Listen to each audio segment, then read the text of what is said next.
3 lessons from Seneca to overcome anxiety. You will never be the same.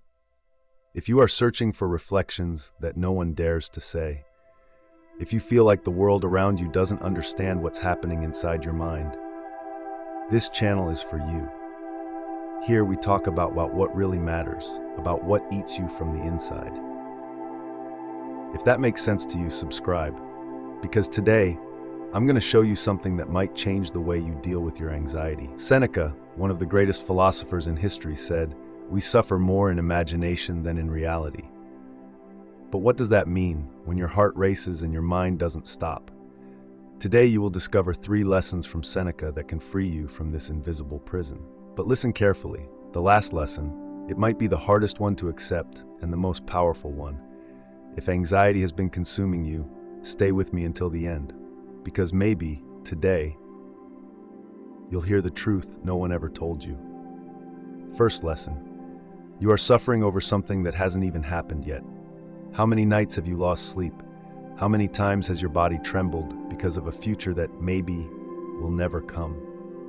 Seneca warns us, true pain is rare. Most of the pain we feel, we create ourselves.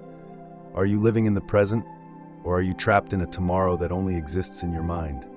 Anxiety is just that, fear of what does not exist, fear of what you are creating inside yourself. Let me ask you, if you could stop right now, take a deep breath, and realize that the future hasn't arrived yet, how much of your pain would fade away? Maybe more than you think. Second lesson, you don't control the world, you only control your thoughts. Seneca reminds us, it is not the things themselves that disturb us, but the opinions we have about them. Anxiety is not born from the world. It is born from what you believe about the world. Have you ever stopped to see how many stories your mind creates every day?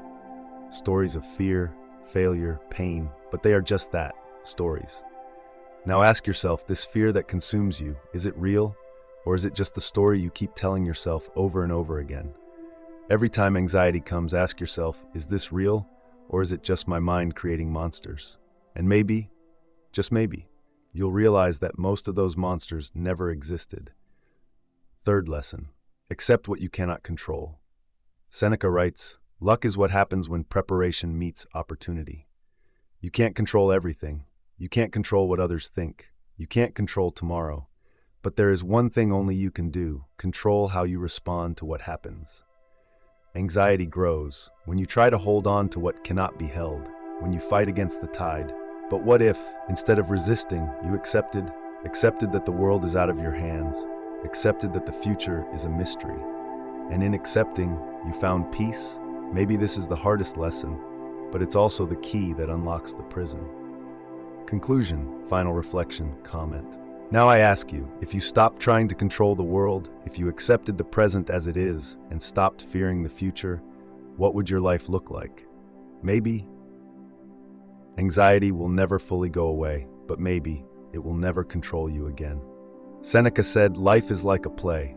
It's not the length, but the excellence of the performance that matters. So let me ask you again, do you want to live as someone who fears the stage, or as someone who finally has the courage to perform? If this reflection spoke to you, write in the comments, I choose to live in the now. I want to see who has the courage to say it. And if you know someone who needs to hear this, share this video, because maybe today someone is trapped in their own mind, and all they need is this key to be free.